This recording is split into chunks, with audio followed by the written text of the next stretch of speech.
Cincinnati. The Pirates trying to extend their winning streak to 4. And Cincinnati not going away. I mean, it's only a 4-point lead here for Seton Hall. And this is with Deontay Vaughn not playing a good game right now. So Vaughn just re-entered, John. He got a nice, good rest on the bench. He's probably in for the remaining 11 minutes now. Williamson remains on the bench with 4 fouls for Cincinnati.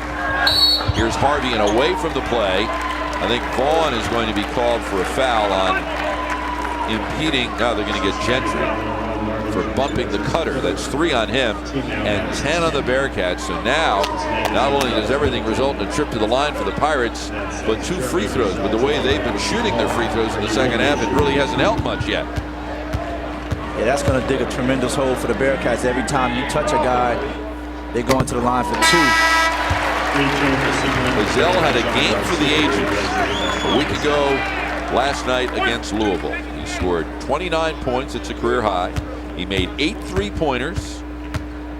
Second most in a game in Seton Hall history, tied for the second most by a Big East player. And he not only made 3-pointers, but he was making them from the Prudential logo, which is a good 8 feet beyond that 3-point line.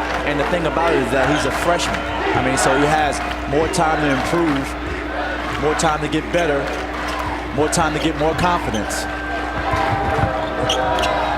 Here's Vaughn, defended by Nutter, who's done a great job on it. Now on the switch, picked up by the much taller Lang. Shot clock at 10. Let's see if Vaughn tries to use his quickness to go around the 6'5" Lang. Penetrates, kick out Sykes for 3. Nicely done. That's a nice play by Vaughn right there, kicking it out to Sykes for the jumper. But I think Vaughn has to be a little more aggressive right now. This is 10 minutes left in the game, and this is where he usually steps up, so we want to keep an eye on him. Bazell goes around McLean and will draw foul number 4 on Marvin Gentry. Bazell using that screen right there, curling, doing a nice job. Screen package is very important in basketball. I think they're going to call McLean for the foul instead of Gentry. He picked him up as he went down the lane, so that's 2 on McLean and 3 on Gentry. And now Tim Clockerty comes over and he's telling Mick Cronin, stay behind that coach's box. Cronin picked up a technical foul the other night in the loss to UConn. And of course, there's a method to coaches' madness. They don't mind picking up a technical foul in the middle of the game, but sometimes when you look at the final box score and you see you lost by 1, doesn't mean the game would have played out the same way had the technical not been called. I think Coach Cronin is still upset about the earlier foul on Williamson. So the 2 quick ones which forced him to take his best rebounder out of the game. You see Seton Hall going back to the pressure. And you're 6'11". You can't hold the ball down low like that so they can tie you up. And McLean is fortunate that he got bailed out with a foul. And I think McLean did a good job of being strong with the basketball, though, right there. Not throwing the basketball away, taking his time. Second foul on Lang. And number 5 on the Pirates as we are just past the midway point of the second half. If I'm the Bearcats, I'm going to Vaughn. I'm looking for Vaughn right now. Sykes on the dribble drive. Kick out to Warren. Penetrates and Garcia caught up in a hurry. Showing why he's the 8th leading shot blocker in the Big East. That was his 31st.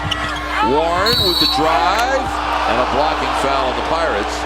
It will be on Lang, who picks up 2 quick ones. And that now gives him 3. And Warren taking the ball to the basket strong. Let's see if there was a charge right here. Warren taking it to the basket. Yep. Got there a little bit late. Feet are not set. Good call by the referee. Warren spent his sophomore year at Globe Institute in Manhattan, where he was a second-team junior college All-American. Played his freshman year at Colby College, another junior college in Kansas. He's from Springfield, Mass., home of the Naismith Memorial Basketball Hall of Fame. So after the missed free throw, Cincinnati with the offensive rebound. There's a mismatch. McLean over the 6'5" Lang, and he missed the shot. He had a 6-inch height advantage there. Harvey in transition. Can't get it to fall. Last touch by the Pirates. So the nightmare continues for Harvey, John. He has yet to score, and here we are, 31 minutes into the game. He averages 16 points per game. Yeah, he's a little off his game today, you can tell. And it's carrying over to the free throw line as well. That's probably why he's missing the free throws. Now starting to think a little bit. Just got to play basketball. Harvey is 0 for 5 from the floor, and 0 for 3 from the foul line. Lang with the miss, and McClain with another rebound. And the thing about Seton Hall is that they make tough shots. They're a team that takes tough shots. Sometimes they make them, but when they start to miss, it can cause problems for them because they're not a great defensive team. Last in the Big East in scoring defense. Vaughn with a tough shot, but he does get a trip to the foul line as he got bumped by Nutter.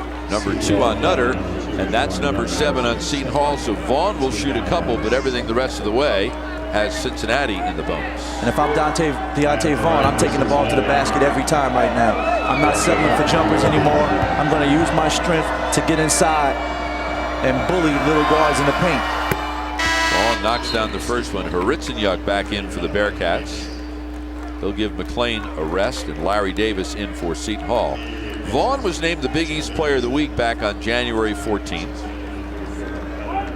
He's had a 36-point game against Coastal Carolina for Mick Cronin. That's the tops of the Big East this year. He had 9 3-point field goals in that game, also the most in the Big East.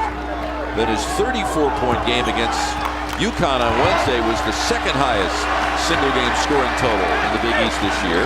And he had 8 3-pointers in 11 attempts that night. Cincinnati down by 1, and a bumping foul on Vaughn on the perimeter.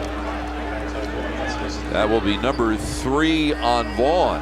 And this is what Vaughn does at crunch time down the stretch. Look at those numbers in the last 10 minutes of games. And let's keep an eye on him right now. I mean, 7.2 points in the last 10 minutes. That's a lot of buckets right there. That's a lot of work, especially when you're shooting at a 56% clip. And 50% from behind the arc in the last 10 minutes. The other night, Jim Calhoun said, we were totally prepared to just sell out. They were willing to do what it took on that last possession to stop Vaughn. There were 9 seconds left. And Jerome Dyson wound up stripping Vaughn as he went up. Cincinnati coaching staff thought there should have been a foul call on the play. There was no whistle. And Vaughn, after he got stripped, did manage to deflect the ball to a teammate, Sykes, who had a wide open look with 1 second left, but it did not go down. And Cincinnati lost a heartbreaker. And can you imagine that? Another big time win for him. And there he goes. There he goes. We talked about it. He steps it up in the clutch. Foul. And he's taking the ball to the basket. Vaughn is the 6th leading scorer in the Big East. One of the top scoring threats in recent Cincinnati history. And it's great right there. He uses his left hand right there. You see Garcia riding him a little bit. And that's a tough finish with the left hand. Big guy knocking you down to the floor. He can score with the best of them. Bill Laubenstein blew the whistle. He got a little confused, wanted to know what the ball went in, so obviously it's a 1 shot. Foul on that play, by the way, was on Larry Davis, his first. And sometimes when you shoot the ball as well as Vaughn does, you get caught up launching jump shots a lot. I used to always like to take it to the basket early, and then it would open up the 3-point shot later in the game. Lang drives, baseline, in traffic, kick out Larry Davis. Nutter gets a step on Gentry, uses the glass. Hritzenjak tried to save the rebound to a teammate, but it wound up in Harvey's lap. Nutter drives, back to Lang again. Kick out Harvey. Cincinnati doing a good job of playing help defense. Bearcats down by only 1. They trailed by as many as 8. Harvey trying to reset the offense. High screen set by Garcia. Harvey drives, and those are his first points of the game. And it couldn't come at a better time. They needed that bucket right there. You can see the momentum starting to shift a little bit. 3-point Seton Hall lead. Harvey, 9th in the Big East in scoring at 16 per game, and it took him